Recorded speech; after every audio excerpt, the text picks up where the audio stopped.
I cringe at petty confessions, even my own petty confessions of my own petty sins. Maybe I'll get an indulgence and get into heaven anyway. But in the meantime, I cringe at a lot of things that I have become. I have become. You have to understand my vantage point, my viewpoint. How do you define success? A good job, I have it. A home that's paid for, no mortgage, just paying utility bills and taxes on the land every year, I have it. Cars, I have it.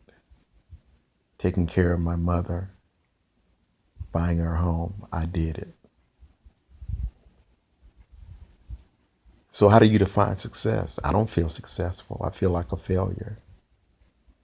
I wanted to do a project a long time ago at my own expense because I believed in the purity of the word, and it was butchered, yet it stands as a visual composition intact as an ebook. But in reality, I despise that corporation for what they did.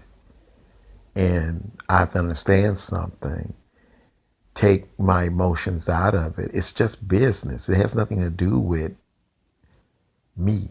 It's just business. Okay? So that's where I'm at on that.